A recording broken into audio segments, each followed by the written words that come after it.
Bagi kalangan takfiriyah atau orang yang mudah mengkafir-kafirkan, Nusantara adalah negeri yang kafir. Mereka beralasan bahwa negeri kita ini tidak didasarkan pada Al-Quran dan hadis, tapi berdasarkan Pancasila dan Undang-Undang Dasar 1945. Mereka juga beralasan bahwa negeri kita ini tidak didasarkan dengan hukum Allah. Apakah benar penafsiran mereka? Benarkah menjadi Indonesia itu kafir? Maka coba kita kaji lebih jauh bagaimana pandangan Islam tentang satu negeri yang tidak berdasarkan hukum Allah.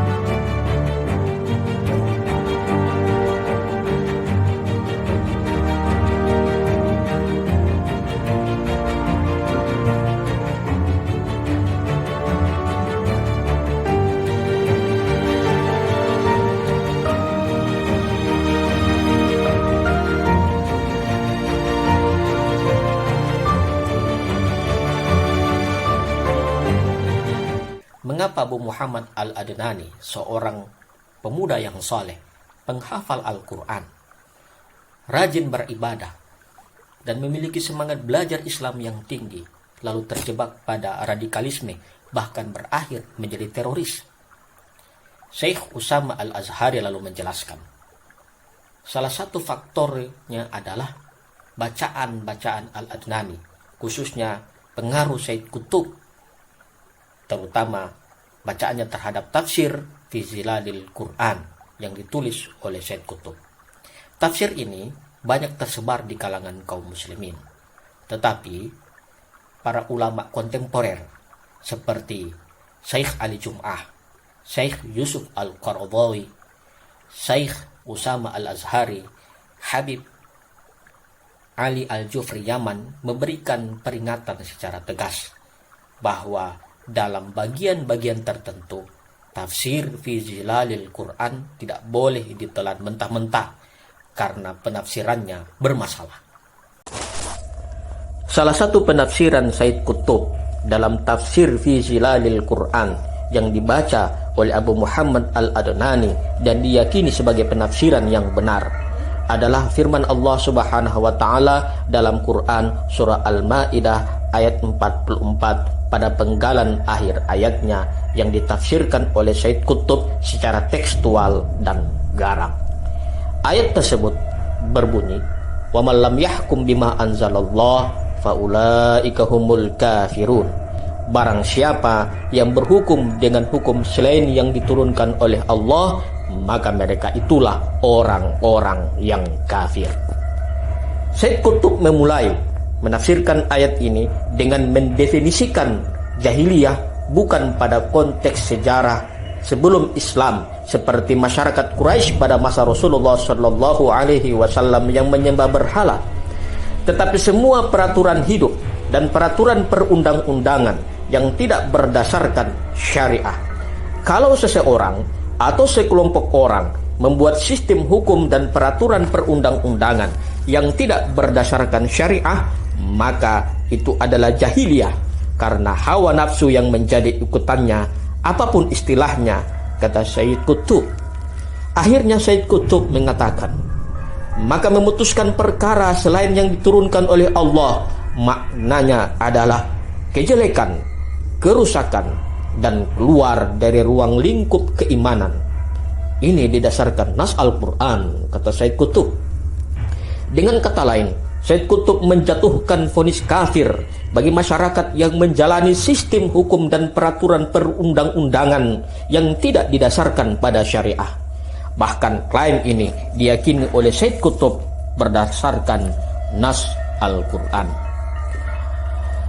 Penggalan Quran surah Al-Maidah ayat 44 ini, yaitu wa man lam yahkum bima anzalallah faulaika humul kafirun, yang ditafsirkan secara tekstual seperti yang dikemukakan oleh Syed Qutb, sering terdengar ketika vonis kafir dijatuhkan pada negara-negara berpenduduk muslim yang masih menggunakan produk peraturan perundang-undangan yang dirumuskan oleh parlemen dan tidak didasarkan pada syariah, termasuk pemerintah Indonesia. Negeri yang berpenduduk mayoritas muslim terbesar di dunia ini diklaim berada dalam sistem jahiliyah modern. Sistemnya kafir, aparaturnya taghut, masyarakatnya kufur, bahkan keluar dari Islam.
Sehingga orang-orang Khawarij ini ketika mereka melihat pemerintah tidak memutuskan suatu perkara secara tekstual, mereka berkesimpulan bahwa seorang muslim yang tidak mengamalkan hukum Allah tidak menyebabkan keluar dari agamanya. Benar.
Begitu jelasnya para ulama tafsir menjelaskan penafsiran tentang Quran surah Al-Maidah ayat 44 ini, bahwa yang dimaksudkan dengan kekafiran di situ bukanlah kafir yang mengeluarkan seseorang dari Islam, tetapi hanya kufur nikmat saja.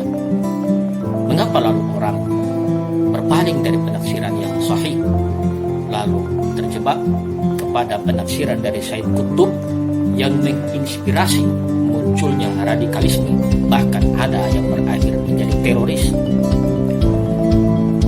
Kitab-kitab tafsir itu kebanyakan berbahasa Arab, dan hanya sedikit orang yang bisa mengakses kitab-kitab tafsir yang berbahasa Arab. Apalagi orang awam. Orang awam banyak yang tidak memahami bahasa Arab. Ditambah lagi ketidakmampuan mereka untuk memahami ilmu tafsir. Akhirnya mereka mengakses pemahaman terhadap Al-Quran dengan modal Al-Quran terjemahnya saja. Pada membaca Al-Quran terjemah bahwa orang yang berhukum selain hukum Allah adalah kafir, dalam pemahaman mereka itu adalah kafir hakiki. Padahal bukan seperti itu. Pada saat ketemu dengan penafsiran Syekh Qutb yang keras, garang, simplifikatif, dan cenderung menjebak orang berpikir secara radikalis, maka mereka lalu mengikuti penafsiran tersebut. Hal ini tentu menjadi satu peringatan kepada kita untuk tidak menafsirkan ayat-ayat Al-Quran hanya dengan bermodalkan Al-Quran terjemahnya saja. Yang kedua,